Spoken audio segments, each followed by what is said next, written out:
Notre projet à nous, c'est que nous pensons que déjà, si nous arrivons au pouvoir, le risque pays va diminuer. Et comment vous allez faire diminuer? Le risque pays diminue sur la base de notre programme. Vous savez, le risque pays, c'est sur un ensemble de facteurs. Est-ce que vous vous positionnez comme un parti politique démocratique qui va respecter l'état de droit? C'est-à-dire que j'ai un problème avec le juge et je suis sûr que si je suis dans mon bon droit, j'obtiendrai une justice. Voilà. Donc ça, c'est ce qu'on appelle le risque pays. Oui, donc voilà. Donc ça, nous allons améliorer ces paramètres-là. Croyez-moi, à une époque, puisque vous avez parlé du ministère de la Justice, nous l'avions amélioré considérablement sur le terrain des droits de l'homme avant que certains événements viennent à nouveau plonger le pays là où il est. Donc ça va s'améliorer. L'autre chose, c'est de créer des mécanismes réels de garantie de transfert vers les petites et moyennes entreprises, les petits investisseurs. Mais il faut les structurer. Moi, je ne crois pas à l'économie informelle. Je constate qu'il y a l'économie informelle, il faut vivre avec elle, mais ce n'est pas l'idéal pour un pays qui veut se projeter loin dans le développement. Et donc, il faut mettre en place des mécanismes. Et parmi les mécanismes que nous envisageons, c'est de faciliter deux choses. L'enregistrement comme entreprise et le niveau de fiscalité. Nous vous donnons la gratuité de l'enregistrement comme entreprise, la gratuité fiscale, c'est-à-dire nous vous demandons rien sur les 2, 3, peut-être 5 premières années. Parce que c'est pas la peine, le bonhomme qui...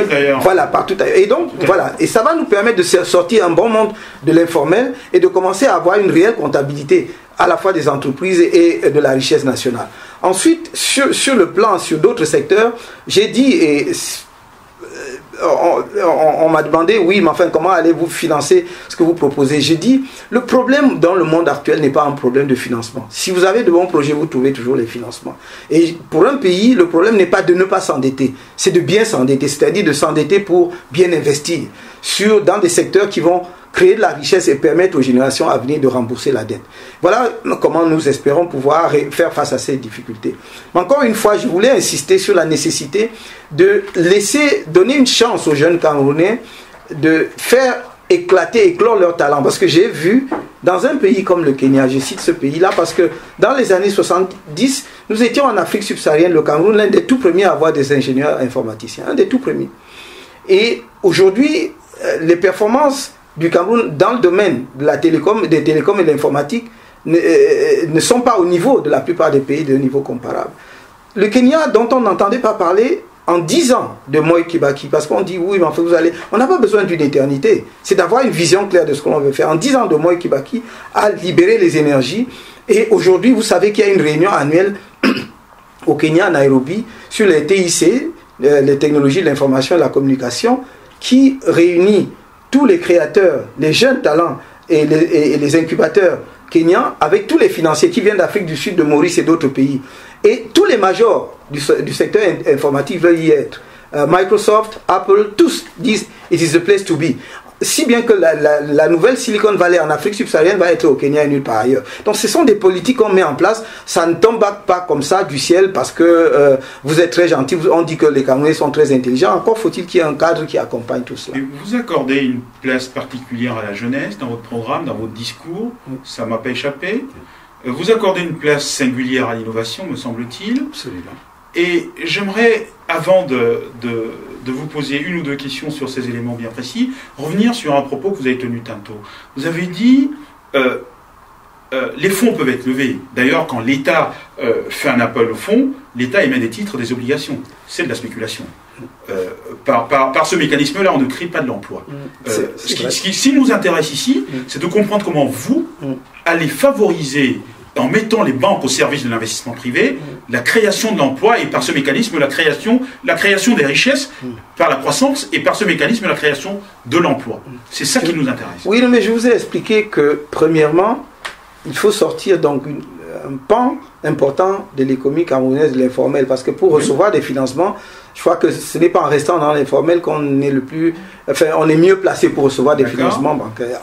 Dans un deuxième temps, ensuite, l'État doit avoir des prêts à taux bonifiés, c'est-à-dire pour les PME, pour les petites et moyennes entreprises. Justement, si vous êtes dans le secteur formel enregistré et tout, l'État peut garantir un certain nombre de financements auprès des banques. Il ne s'agit pas pour l'État de devenir banquier pour faciliter l'accès au crédit aux petites et moyennes entreprises à des taux intéressants, parce que voilà, avec l'accompagnement qu'il faut, parce que comme vous le savez, les taux sont presque usuraires parce que si vous faites un crédit commercial à quelqu'un qui veut entreprendre, il s'en sortira jamais. À 20%, voilà, c'est du jamais vu. Absolument. Donc voilà quelques mesures parmi d'autres mesures que nous envisageons de prendre le moment venu. Ça, c'est vraiment pour les petites et moyennes entreprises, parce que il ne faut pas perdre de vue également les grandes entreprises, parce que le MRC, nous pensons au MRC qu'il faut avoir aussi des champions nationaux. Il faut avoir une politique de quelques champions nationaux, parce que nous avons au Cameroun des gens qui ont le talent pour le faire, des gens qui ont l'ingénierie pour le faire, et sur un certain nombre de créneaux, nous pensons que nous pouvons avoir de grandes entreprises capables de compétir, ne serait-ce que à l'échelle continentale africaine. Donc nous ayons une présence d'entreprises africaines,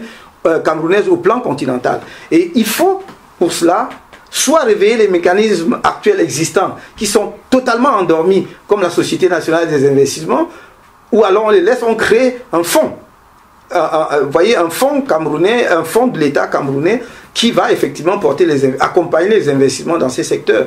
Parce que si vous ne soutenez pas aussi, à la fois sur le plan, j'allais dire, de la diplomatie économique et sur le plan financier, ce genre d'entreprise, ils ne vont pas pouvoir s'épanouir. Mais on a bien vu, juste 30 secondes, comment un pays comme le Nigeria a développé ses champions nationaux. Dans le secteur financier, ces banques, il y en a au moins 5 qui rayonnent sur le continent. Et nous avons vu dans le secteur purement industriel, quelqu'un comme le groupe Dangote qui... Voilà. Mais les deux sources de financement de l'État sont d'une part la collecte de l'impôt, et par ailleurs l'État comme investisseur, notamment par les prises de participation dans des entreprises florissantes de la place. J'ai souvenir qu'une série de participations dans des entreprises de renommée au Cameroun ont été un flop de gestion particulier, notamment la Sonel, la Camer, la SNEC. Quel est votre diagnostic là-dessus ? Je fais le même constat que vous. Sauf que c'est ce diagnostic qui m'intéresse. Oui, non, mais justement, je fais vous avez posé le diagnostic, je le partage. Je n'ai pas posé le diagnostic, j'ai fait un constat. Vous avez dit que c'était un flop. C'est un constat, voilà. Mais ce n'est pas le diagnostic. Bon, je ne sais pas si... bon, on ne va pas jouer sur les mots. Disons, ce que je peux constater, c'est que les investissements publics n'ont pas toujours été très productifs, en tout cas, soutenables. Je pense que c'est moins la politique de prise de participation elle-même que le mode de gestion adopté. L'État est rentré dans les entreprises surtout pour chercher à les gérer lui-même. Et je pense que c'est l'erreur monumentale. Parce que ces entreprises n'ont jamais été gérées comme des entreprises du secteur concurrentiel. Donc ils avaient des marchés captifs, distribution de l'eau, l'électricité, monopole absolument. Et donc par conséquent, ce sont des fonctionnaires qui en avaient la charge et ne se faisaient pas violence pour donner un résultat à la fin. D'ailleurs, vous avez vu que ce sont des entreprises qui, pour la plupart, jusqu'à leur privatisation, recevaient des subventions publiques, alors qu'ils avaient des positions monopolistiques. Donc effectivement, c'est une mauvaise politique pour l'État que de vouloir gérer. Et nous l'avons, d'ailleurs, nous avons fustigé cela encore plus récemment lorsque l'État s'est lancé dans la distribution en créant la MIRAP, c'est-à-dire la mission, je crois, pour l'achat des produits primaires, pour aller acheter le plantain, venir le vendre sur les marchés, comme si les mamans et ceux qui se battent sur les marchés camerounais ne le faisaient pas déjà très bien. Donc nous pensons qu'il faut maintenir les prises de participation étatique à des niveaux qu'il faut voir, parce qu'on peut varier en fonction du secteur, de l'entreprise. Il faut les maintenir, mais pas pour que l'État soit gestionnaire. Parce que ça donne, d'une part, la possibilité à l'État de contribuer à développer un secteur pour lequel l'investisseur extérieur a besoin de garanties, et d'autre part pour lequel le secteur privé national n'est pas encore capable en termes de financement intégré. Voilà. Et donc il faut maintenir l'État dans ces secteurs, qui sont d'ailleurs souvent des secteurs stratégiques. Il faut déterminer le niveau.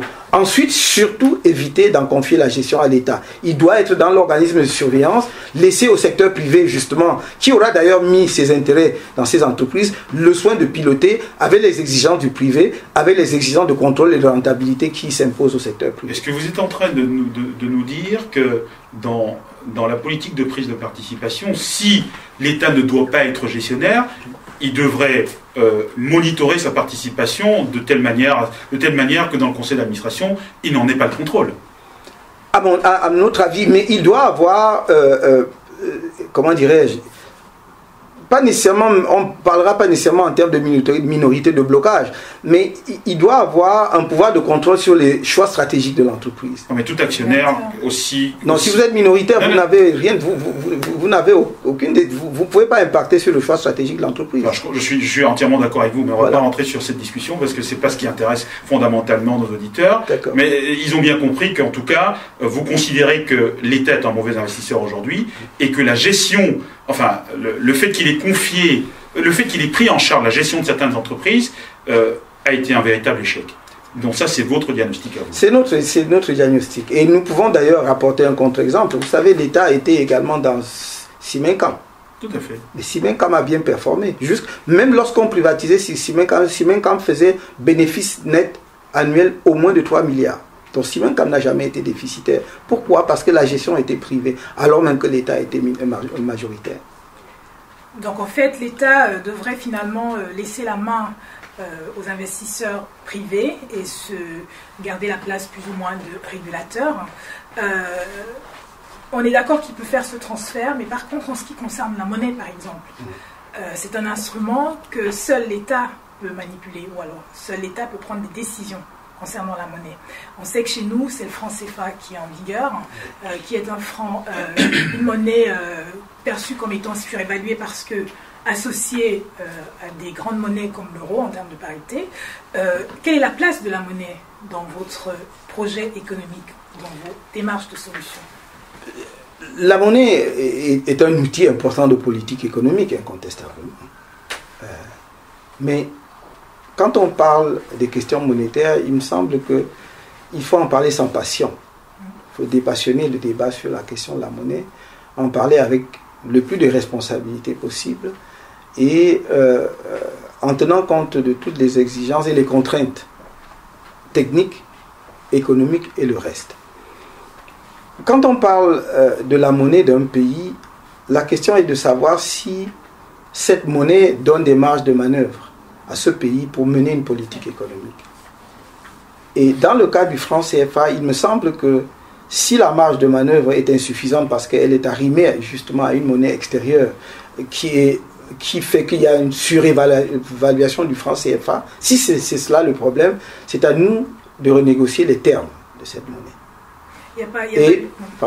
Oui, les termes, soit pour décrocher le franc CFA de l'euro, ça peut être une option, soit pour créer une souplesse dans la parité, c'est-à-dire qu'on ne reste pas, il n'y a pas une parité fixe, mais que nous pouvons avoir effectivement une marge de manœuvre sur la détermination de la parité de notre monnaie en fonction de l'état de santé de nos économies par rapport à l'euro.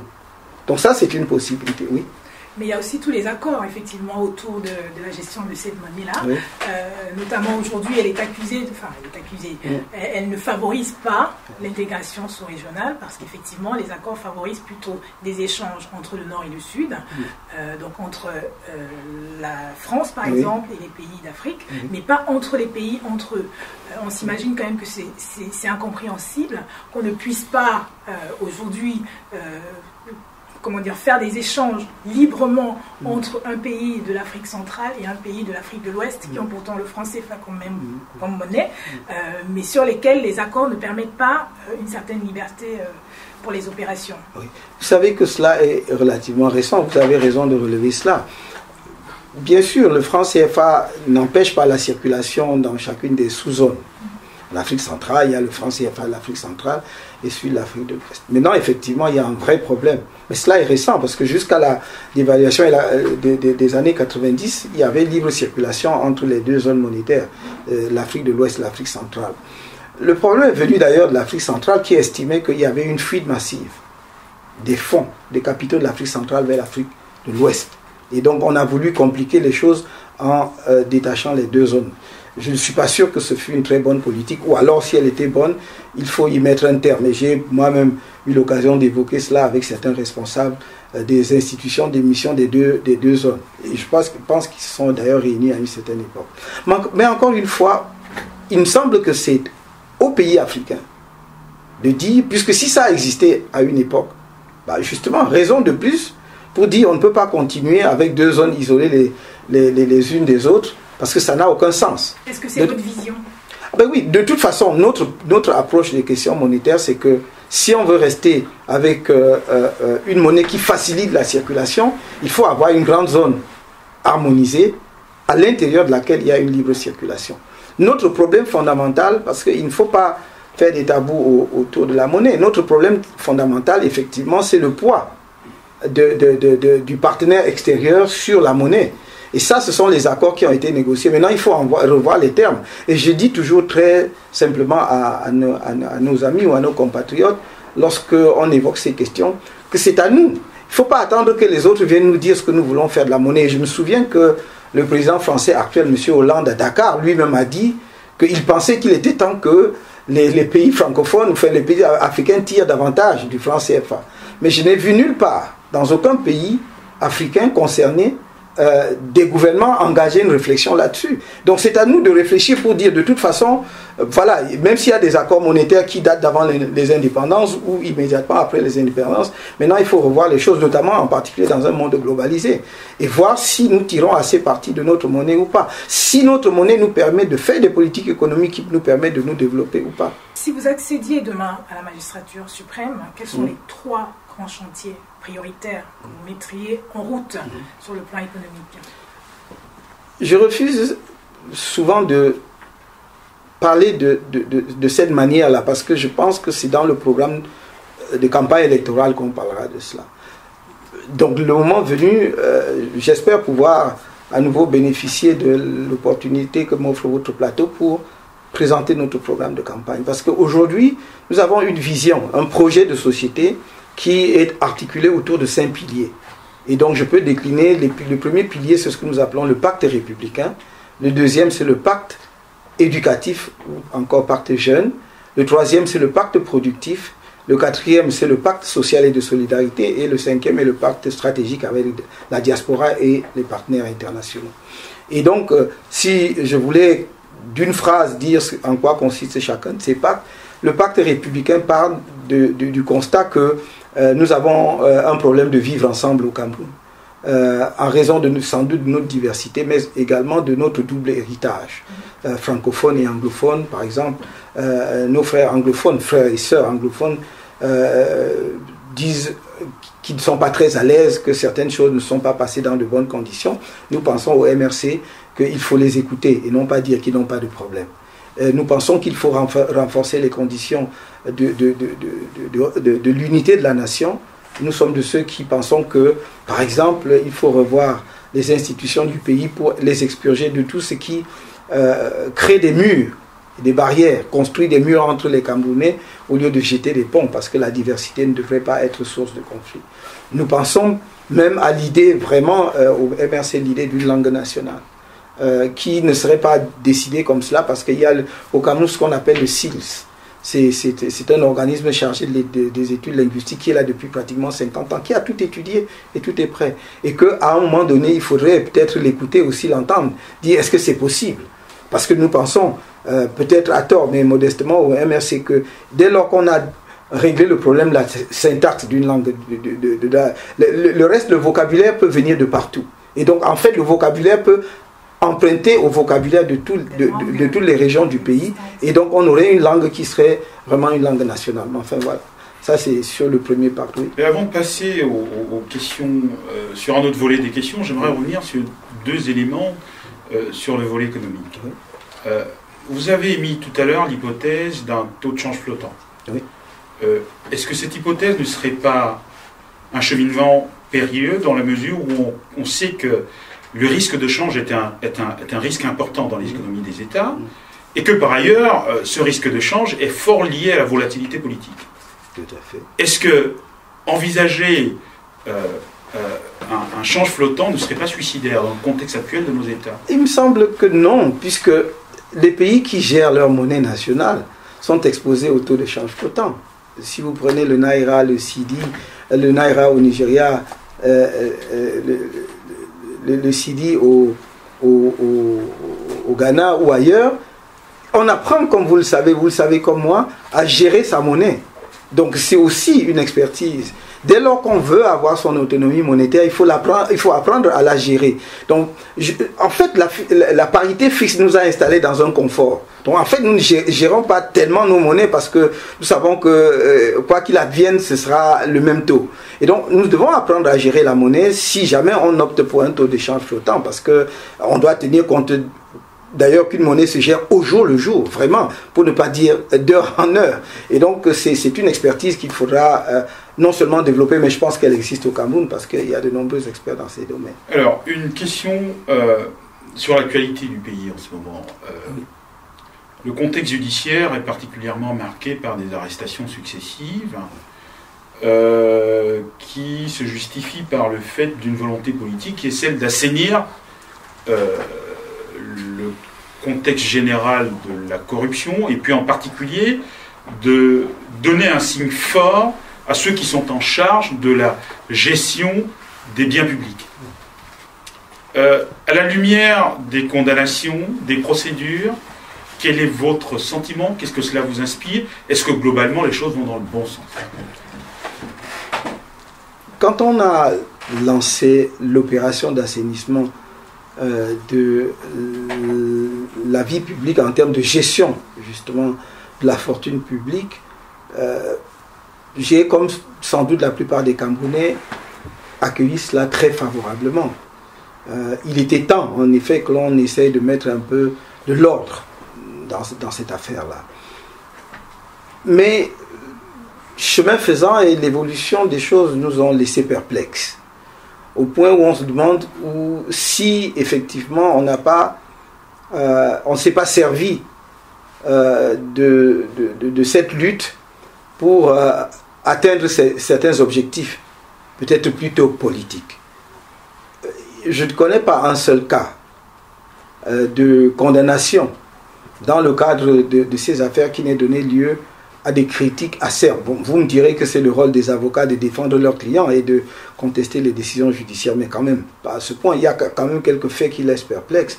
Quand on dit que dans tel cas, tel responsable a bénéficié de la relaxe, donc le juge a prononcé la relaxe et que le lendemain, il n'est pas mis en liberté parce qu'une nouvelle procédure est relancée, ça pose quand même problème. Quand dans d'autres cas, on dit que l'on reproche aux gestionnaires d'avoir distrait plusieurs dizaines de milliards de francs CFA, et qu'au final le juge dit que tout s'est rétracté comme une peau de chagrin et qu'il ne reste plus que quelques millions de francs, moins d'une dizaine de millions ou 15 millions de francs à peu près, partir de 10 milliards ou 15 milliards à 10 millions ou 15 millions, ça fait pas... comment dirais-je, je ne parlerai pas de sérieux, mais c'est pas très rassurant, ça renvoie pas une très bonne image. Et donc tout cela brouille en tout cas le message que l'on a voulu donner à travers la lutte contre la corruption. Ceci dit, il faut lutter contre la corruption, mais il faut le faire d'une manière que les Camerounais perçoivent qu'il s'agit d'une politique déterminée, juste et appliquée, j'allais dire, de manière égale à tout le monde. Aujourd'hui, parfois, en disant la presse, on vous dit, mais enfin, tel cas, sur la base d'un rapport du ministère chargé du contrôle de l'État, telle personnalité a été condamnée. Donc, c'est le contrôle de l'État pour avoir distrait des fonds. Et rien ne se passe. Et 5 ans plus tard et 10 ans plus tard, on engage des procédures contre lui. D'abord, on ne sait pas qui détermine le choix du moment et de la personne. Si nous étions dans une situation où le parquet, le procureur général, ou le procureur de la République, pardon, dès lors qu'il a une information ou des informations sur des cas comme ceux-là, ouvre une procédure, ce qui est son droit en vertu des textes, oui, alors on comprendrait. Mais on a l'impression qu'il faut toujours attendre la décision politique pour le faire. Et du coup, le message judiciaire est brouillé par le caractère politique. Donc, au fond, j'ai une appréciation assez mitigée de la façon dont la lutte contre la corruption est menée, et surtout au niveau des procédures judiciaires. Est-ce que vous avez le sentiment, pour passer à notre registre, que la diplomatie camerounaise, dans sa version traditionnelle, aide véritablement l'économie? Ça c'est une question importante. Je n'ai pas le sentiment que c'est dans notre tradition de mettre justement la diplomatie au service de l'économie. Peut-être on peut le dire dans certains discours pour être dans l'actualité, mais dans les faits, je n'ai pas l'impression. Voyez-vous, quand le gouvernement se déplace et qu'on met quelques opérateurs économiques dans la délégation, cela ne suffit pas à dire que la diplomatie est mise au service de l'économie, parce qu'il faut préparer le terrain. Il faut vraiment préparer le terrain pour que la mission soit fructueuse ensuite. Mais si c'est simplement pour décorer la délégation, les résultats ne suivent pas. Et la preuve, on organise des journées économiques, par exemple Cameroun Business Forum au pays, enfin en Grande-Bretagne, on en a organisé, on en a organisé, je crois, à Genève. Maintenant, si on dresse le bilan de tout cela, on verra qu'il y a eu très peu d'investissements issus de ces missions économiques. On devrait donc se poser. Que vous proposez non, l'alternative. D'un point de vue programmatique, nous pensons que mettre la diplomatie au service de l'économie, c'est vraiment assigner des missions au poste diplomatique. Non pas que ce soit des actions ponctuelles ou à l'occasion du déplacement d'un membre du gouvernement, mais qu'il y ait. À une époque, nous avons eu des conseillers économiques auprès des ambassades du Cameroun. Quel objectif précis allez-leur vous assigner? Ça peut être en fonction du secteur. Si nous cherchons par exemple des partenaires dans le secteur minier, ce qui est un secteur qui reste à développer chez nous, il faut leur assigner la mission 1. D'abord, de détecter des partenaires fiables, sérieux. Parce que la plupart du temps, ce qui nous arrive, c'est que, bon, on tombe sur le premier venu. On va signer d'ailleurs des contrats avec eux qui nous coûtent très cher après parce que ce n'étaient pas des gens sérieux. Donc, identifier des partenaires fiables, ceux qui sont connus dans le secteur. Ensuite, regarder au fond comment ce partenaire s'est comporté ailleurs. Troisièmement, voir le poids de ce partenaire. Est-ce qu'il nous apporte le savoir-faire ou le financement? Et comment pouvez-vous utiliser la diaspora dans cette configuration? Ça fait partie du levier. Merci de rappeler que la diaspora, à cet égard, effectivement, doit être mise à contribution. Nous avons une diaspora qui est soit dans les entreprises ici, soit dans les structures publiques, et qui peuvent effectivement aider. C'est une des choses d'ailleurs que l'on déplore par rapport à notre pays, qui peut aider à avoir la meilleure information possible pour le gouvernement avant de s'engager dans tel ou dans tel autre secteur. Est-ce que le Cameroun doit rester membre de la Cour pénale internationale à la lumière d'une série de retractations dont font l'objet une série de leaders politiques africains? Il n'a pas à le faire puisque nous n'avons jamais ratifié le statut. Nous l'avons signé mais nous ne l'avons jamais ratifié. Donc nous n'avons pas à nous retirer de la Cour. Nous ne sommes pas membres de la Cour. Quel est votre sentiment général sur la question de la Cour pénale internationale et son orientation aujourd'hui? C'est le sentiment qu'ont la plupart des Africains aujourd'hui, c'est que la Cour pénale est très vite apparue comme une cour régionale, c'est-à-dire comme une cour destinée à juger les cas africains. Je le dis d'autant plus aisément que effectivement j'ai modestement été témoin de l'avènement de cette cour. Et que les gens de tout le monde entier étaient enthousiastes parce qu'on avait enfin au niveau international une instance qui allait juger de façon impartiale les criminels de tous horizons. Et finalement, si vous regardez, il n'y a aucun non-africain devant la Cour depuis la création de la Cour. Et de ce point de vue, le procureur de la Cour et surtout le premier n'a pas aidé la Cour. Parce qu'il a positionné la Cour comme un instrument politique. Très souvent se prononçant même avant que l'on ne détermine si elle peut faire l'objet de poursuites ou pas.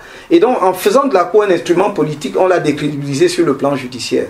Et le fait, point essentiel, que dans le cas de Bachir, il ne s'agit pas de soutenir X ou Y, il s'agit là vraiment de parler des règles juridiques. L'article 16 du statut de la Cour dit qu'à la demande du Conseil de sécurité, des poursuites engagées contre une personne peuvent être suspendues pendant un délai de 12 mois pour permettre de voir si on ne trouve pas d'autres solutions. Dans le cas de Bachir, l'Union africaine dit « Ok, vous avez engagé des poursuites contre El-Bachir, mais laissez-nous le temps de tenter de faire aboutir une médiation pour régler le problème à l'est du Soudan. » Au lieu de laisser l'Union africaine tenter cela, alors que c'est l'organisation continentale, donc qui est sur le terrain, qui connaît mieux la situation que le Conseil de sécurité, on a refusé. Et donc du coup, vous voyez, la Cour est apparue comme une cour d'acharnement contre les dirigeants africains et cela donne lieu au dérapage que l'on observe aujourd'hui. Alors après cette tournée internationale, moi je vous ramène au Cameroun pour l'atterrissage. Très bien. Vous avez dit tout à l'heure qu'il était important de trouver ou de créer une cohésion au sein des Camerounais. La langue était un des points. Je voulais savoir si pour vous, l'équilibre régional est aussi un moyen efficace d'arriver à construire cette cohésion nationale. C'est un point important. J'ai été de ceux qui ont soutenu l'idée de l'équilibre régional à une certaine époque, parce qu'il me semblait effectivement que dans un pays aussi riche, aussi diversifié que le nôtre, il fallait donner la chance aux Camerounais de toutes les régions, y compris des régions sous-scolarisées, de se retrouver en fait dans les structures dirigeantes du pays à travers la formation. Mais c'était une politique qui devait consister à promouvoir ces régions au lieu de figer les inégalités. C'est-à-dire, dès lors que l'équilibre régional est devenu non pas un instrument de promotion d'une région, mais de répartition stable, figée, donc ces régions n'ont plus besoin de faire des efforts parce que toujours l'équilibre leur permettra de rentrer dans les mécanismes, dans les institutions de direction du pays. Et je pense que ce n'est pas bon pour notre pays. Et je pense même que de plus en plus, les ressortissants, ou certains ressortissants de ces régions, perçoivent cela comme une insulte à leur intelligence. Ils disent, nous ne sommes pas moins intelligents que les autres Camerounais. Ce dont nous avons besoin, c'est d'écoles et des maîtres. Si vous allez à l'extrême nord, vous trouvez des enfants qui sont assis à même le sol, sous l'arbre, sous un arbre, qui n'ont pas de maître à plein temps. Ce n'est pas en faisant l'équilibre régional que vous les aidez. Construisez-leur des salles de classe et envoyez-leur des maîtres. Et je peux vous assurer que dans 5 ou 10 ans, ils seront aussi performants que les autres Camerounais. Et donc pour moi, l'équilibre régional aujourd'hui doit être revu, d'autant plus qu'il n'est plus appliqué dans l'esprit qui était le sien au départ. Parce que dans les années 60-70, quand il avait été mis en place, il y avait une répartition. C'est-à-dire qu'on disait telle région à tant % dans les concours officiels. C'était connu. Je me souviens que le centre devait avoir autour de 13,5%. L'ouest à peu près 13% dans ces eaux-là. Donc c'était connu. Aujourd'hui, on ne sait plus quelle est la clé de répartition. Pire, si vous dites l'équilibre régional et que tous ceux qui en bénéficient ressortent d'un même arrondissement, voire d'un même village, est-ce que c'est l'équilibre régional? Est-ce que nous sommes toujours dans l'équilibre régional? Donc ça pose problème.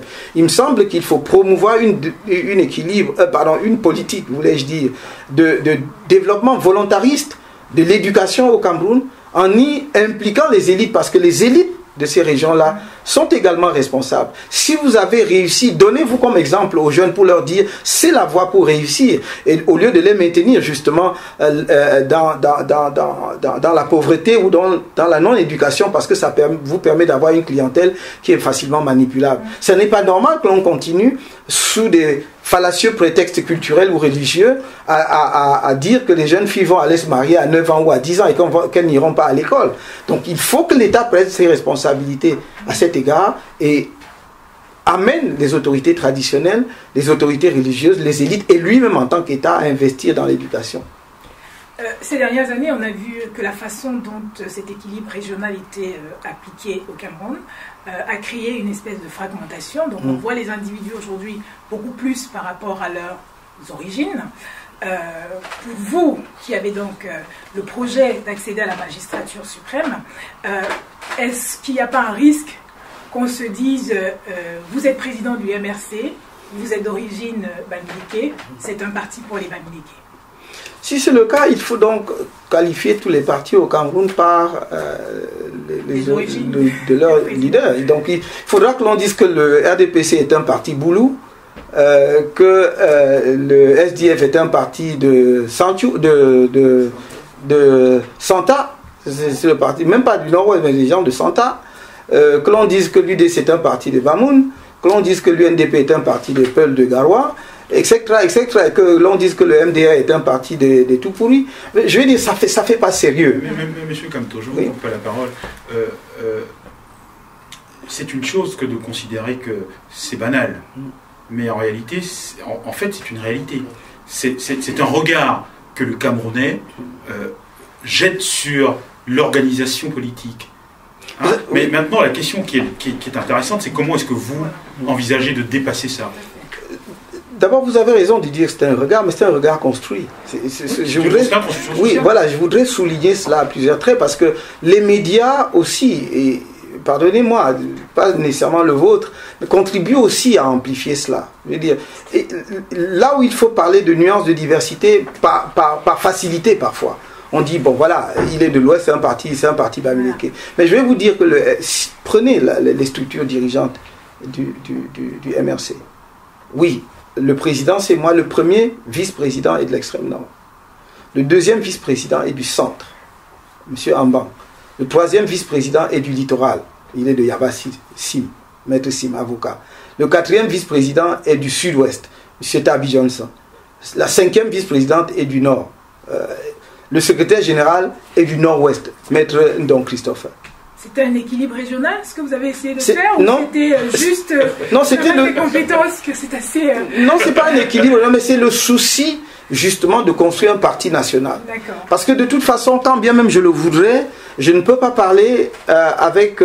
D'abord, je ne sais pas parler toutes les langues camerounaises malheureusement, mais je ne peux pas parler avec la même pertinence des problèmes de Koussery que quelqu'un qui vit proche, qui vit à Koussery. Voilà, donc c'était ça aussi le souci, et que tous les Camerounais se retrouvent, se reconnaissent dans ce parti politique-là. C'était le souci, et nous avions d'ailleurs posé cela comme condition pour en faire partie. Moi, j'avais dit, si c'est pas comme ça, ça ne m'intéresse pas. Donc, ensuite, il faut voir aussi l'implantation du parti. Le parti n'est pas implanté dans une seule région. Allez voir, par exemple, nos performances, notamment, par exemple, dans l'extrême nord, à 1500 km de Yaoundé ou de Bafoussam, si on veut prendre cette image. Si vous regardez les images du dernier défilé, nous avons fait défiler 2500 personnes dans le seul arrondissement de Tokombéré, qui est l'arrondissement du président de l'Assemblée nationale, très loin devant le parti qui dirige le pays, et dans pratiquement tous les départements de l'extrême nord. On est au centre, on est au littoral, on est à l'ouest, on est dans toutes les autres régions, peut-être de manière moins significative que dans les 4 ou 5 régions que je viens de désigner, mais c'est notre travail de développer le parti dans ces régions. À quoi associez-vous cette dynamique? Est-ce que c'est plutôt parce que vous avez un levier animation très fort, ou c'est plutôt une dimension programmatique qui accroche les gens? Je pense surtout à cette dimension programmatique, et notre effort, je ne sais pas si on y réussit beaucoup, à notre effort de faire la politique autrement.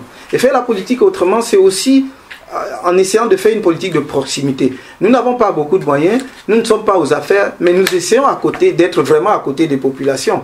Nous avons fait par exemple, tenez, des opérations de don de sang. Même pas l'opération spéciale pour les forces armées, mais depuis notre lancement, chaque année nous faisons des opérations de sang. Et je me souviens, à la banque de sang de l'hôpital central, un mari est venu nous dire, vous avez sauvé ma femme. On ne venait pas spécialement pour lui ou pour son épouse, mais ça a sauvé une vie.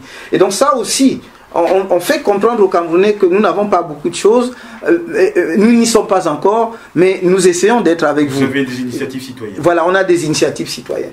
Vous êtes très entouré d'intellectuels dans votre regard rapproché. Vous n'avez pas peur d'être taxé de partis intellectuels, élitistes C'est ce que l'on dit quelquefois. Mais c'est parce que ceux qui le disent connaissent mal le parti. Je me souviens que lors d'une conférence de presse au siège de notre parti, l'observation a été faite. Et je ne m'attendais pas à la question, tellement ça me paraissait évident que nous sommes un parti de masse, voilà, où on trouve toutes les couches. Et la question est venue, et j'ai dit, on va vérifier ensemble, j'ai dit aux journalistes. Alors j'ai dit, qui est mototaximan ici? Et il y a plusieurs doigts.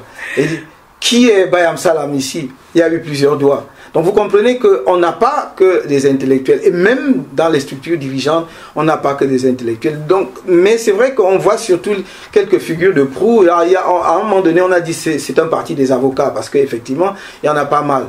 Mais non, quand je parle de Tabi Johnson, M. Tabi Johnson n'est pas un intellectuel, il n'est ni avocat, ni administrateur, ni quoi que ce soit.